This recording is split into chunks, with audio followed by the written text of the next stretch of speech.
Mitch Carson was also a presenter here to the Rotary Club of Grand Bahama. Videos that will make you master speaking and grow your personal brand.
Okay, well, I'm so excited to be here because I look at the Freeport area as my out-of-country second home.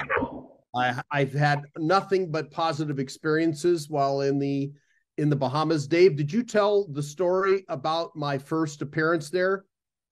You mean about the taxi driver? Yes. You go ahead and tell it.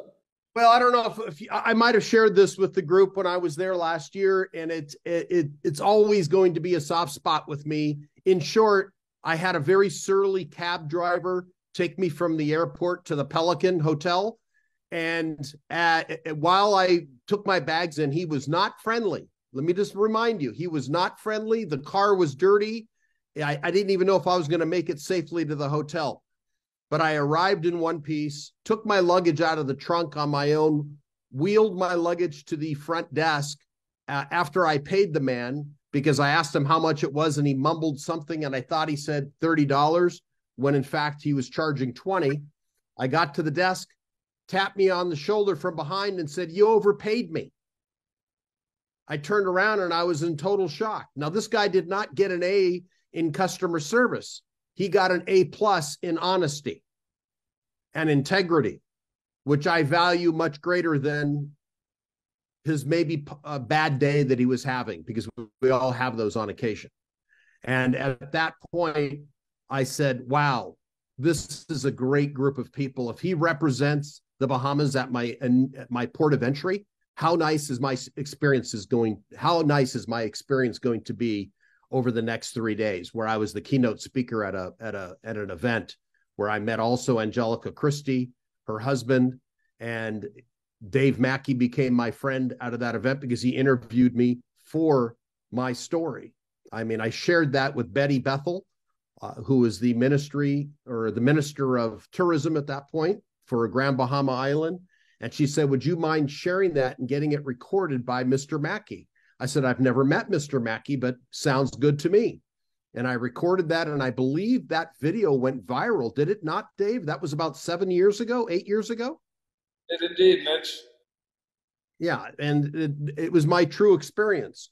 And as a result of that surly cab driver, the honest cab driver, I've returned probably 10 times to Grand Bahama. I don't even know what Nassau is. It's just another island. But I always return to Freeport. And it's because of that initial experience. And I value integrity as probably number one on my list of qualities when I judge a location and or its people. So I'm always willing to give back to Bahamians who treated me so well and have subsequently. So I'm going to go ahead and jump in. Dave, is that okay? You're good to go, man. Okay, so today we're going to talk About 7 tips, because when it comes to public speaking and presentation, this is my passion, something I've been doing for, I'm going to probably get a frog in my throat to admit it, but 38 years. So that makes me not a young man, but an experienced one. So I'm going to go through my 7 tips to ensure success. And if you follow these, I don't know how many people are public speakers in the room today, but here's a stat. And I'm going to have to draw from the US and Asia. And I don't think Bahamas would be any different within maybe a percentage point or 2. But it has been determined through research that people who embrace communication skills and are willing to speak publicly make 20% plus more income than those that don't. Now, it's hard for me to see your hands, but would you mind confirming that? Who likes the idea of making 20% more income? Please raise your hand. I'm looking at you from Las Vegas. Oh, that's good. The lady in the white dress doesn't want to make 20% more. I see you, but that's okay. I see one lady didn't raise her hand. I've got eagle eyes all the way from Las Vegas. So I'm going to go ahead and continue. So you got it? Okay. So the question you want to ask is, should you prepare your presentation? Raise your hand if you think you should have preparation before you present. Yeah. Okay. Okay. All right. I finally got the lady in the white to raise her hand. This is excellent. I have class participation. All right. Then I will continue. And the answer is, let's ask him. And what does he say? Yes, emphatically. When Albert sticks his tongue out, that means yes. That's how he communicates to the non-German speakers. So the second question is, okay, wait a second. Number 2 is know your audience. Now today I am presenting to Bahamians. So if I show slides of a Singapore Grace, these are people that graduated right before the pandemic, clients of mine in Singapore, from my Speaking Mastery 3-day program.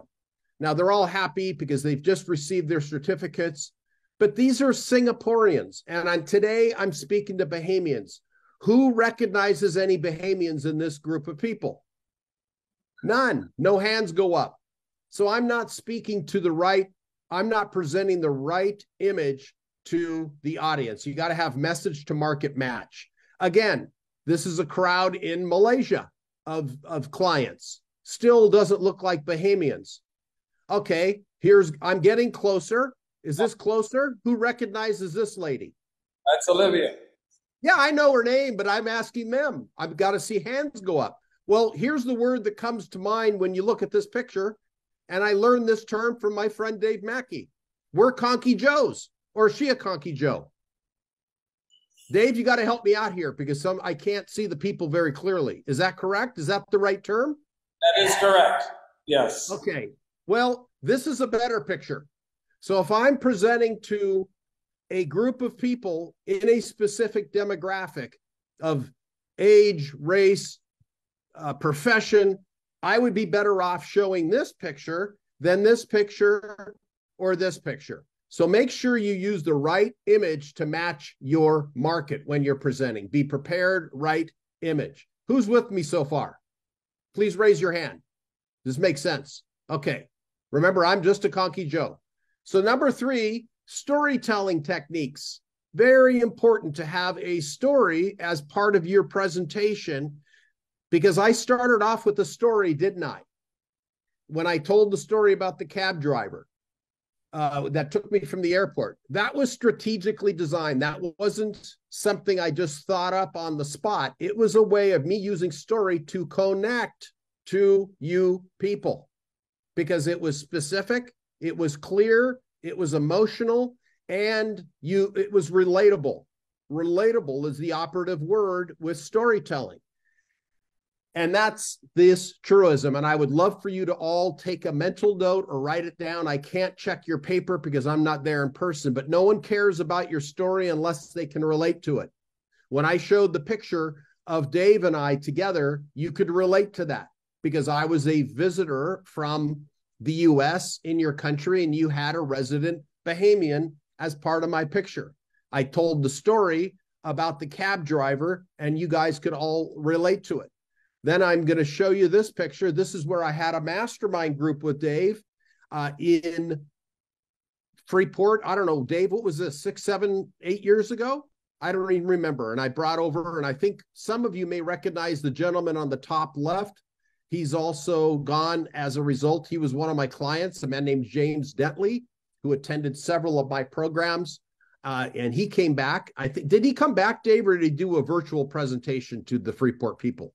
He and his wife, Cara, did some dynamic presentations virtually. Okay, great. Yeah, they're both fantastic people, excellent speakers, both of them, and really, really good people as well. So this is also part of it. I'm telling the story. Here we are in ZNS News with their old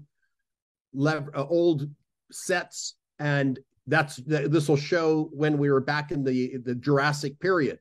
And now we went back and we recorded just earlier this year when I was there, and in the upgraded studio, which was a fantastic experience. So number 4 is I'm going to go through some of the tech tools that I use in my presentations. And I'm just curious, by show of hands, who is either a presenter, a speaker, or wants to be a speaker? Please raise your hand so I can make sure that I'm connecting and you're not in your cell phones chatting to Charlie. Nobody wants to present? Okay, the lady in the white, thank you. I see you on my screen. You're always participating. Thank you so much. Okay, now when I mention tech tools, that doesn't mean using your cell phones during presentations. This means staying involved, staying connected. So the Google Slides is something that is useful for many speakers today. PowerPoint is my chosen platform because I've used it for over 20 years and I'm comfortable. My suggestion, if you're in the presentation world or are going to be in it, choose a platform and stick with it. You don't need to be an expert in Google Slides and PowerPoint and or Keynote. Keynote is, of course, the Mac program. Dave, I think you like this one, but I don't use it simply because I've gotten used to PowerPoint and it meets my requirements. I know Keynote has some cool features, but I stay with what is simple and clear because sometimes, ladies and gentlemen, fancy fails. Remember that. Fancy fails more regularly than reliable and predictable. I want predictable when it comes to presentations. And today, also because I'm on a limited time frame, I have no videos in this presentation today. While if I were in person, I'd use it. But given that we have technology that just failed, as we predicted, happens, I am not using video. That complicates, that also zaps or really draws on bandwidth. So I'm careful. So Keynote is for the Mac, which has great features. You got to pick one. But as a speaker, an international presenter, PowerPoint is what I use in all the countries I've spoken in, which now number 63, because when there is a tech problem, because it does happen, PowerPoint is more widely used, and that's why I use it. And I would say the one that's on the fast competitive area is Google Slides. That's the one I use, Google Slides. Okay. Well, I know that you're a Mac expert also, so Keynote may have been in your past, but I don't use it, not because it's a bad program, but if I have a tech problem, PowerPoint, and if I need help by somebody, PowerPoint is probably the premier or number one most used platform. Now, here's something interesting. When I was given the charge or the request to present to your group today, for most of my life, I've created my presentations from scratch, but I always work hard and take this task seriously. So for the presentation today, you had tech and you get, and covered though, you gave the presentation topic to me, Dave said, what about this? I said, sure. So what did I do? And this is a cheat method or a hack, as they refer to. I use ChatGPT. I would consider myself a pretty strong advocate. And if expertise exists, I would consider myself novice to expert using this because I'm in it virtually every day. So I've gotten comfortable in this platform. So I plugged in the prompts to help create this presentation. Now, the final output that I'm showing you now today for you folks, specific, customized for you Freeport people, is a far cry from what ChatGPT spat out and provided me. I'm sharing that with you. It's good for idea generation, but if I went and popped in just what Dave gave me as a title and used that in my presentation, oh my, would I have put you to sleep. I'd be competing with your cell phones? No, your cell phones would win. So it's only helpful as a guide. The AI will not replace you, will not replace good common sense to create presentations, but it is a good way to start. Think of it as if people have writer's block when they start. If you're writing an essay when you were in school or college and you have writer's block, ChatGPT gets the process started. It gets you out of neutral and gets you into first gear. But second, third, and fourth gears, fifth gear editing has to come from you. But it certainly is a good way to start your process. Anybody use ChatGPT in the room? Show me, raise your hand. Okay, a few of you. Is that an accurate description? It's not a final product. It is a starting point. Okay, visual aids. Now this is what separates from the pros from the amateurs. Because when you embrace visual aids and their effectiveness, it will be a game changer for you. The number one game changer for this man named Bill Gates was the use of a prop in his TED Talk.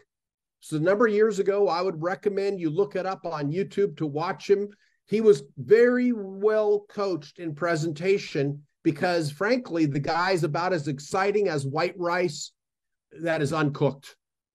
He has no charisma, but he's got money and influence. And what makes him so strong is he knows his weaknesses. So he sought out professional help to create a presentation that rocked and is talked about for years after he gave it. Now, what did he use as a prop? Mosquitoes. He was talking about malaria before he invented the pandemic that we just got out of. And he what was that funny or was that truthful? He was into the well, okay, that's another topic. I mean, he's kicked out of Africa because he infected so many people coming up with vaccines. But he launched a canister full of mosquitoes, and that was his prop. It was a great use of props. Okay, the next topic is body language. Body language. What are you using while speaking? So let me show you this man on the left. His name is Mitt Romney. A few years back, he was a presidential candidate. And this particular slide, this photo, was attributed largely to his demise. He never made it past because look at his left hand, ladies and gentlemen. Can you all see that? What's he doing with his left hand? Can you guys see that?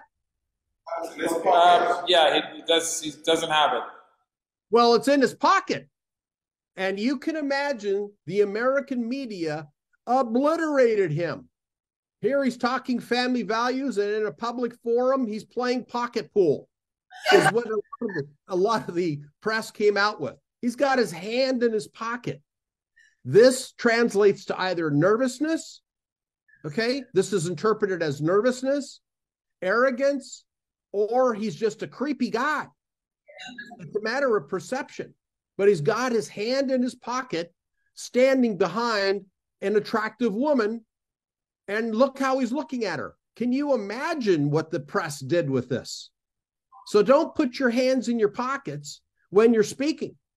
All sorts of perceptions can be believed, perceived. So be very careful about putting your hands in your pockets, okay? That's when you get dressed in private and you may straighten out, your pockets, but don't do it in a public forum.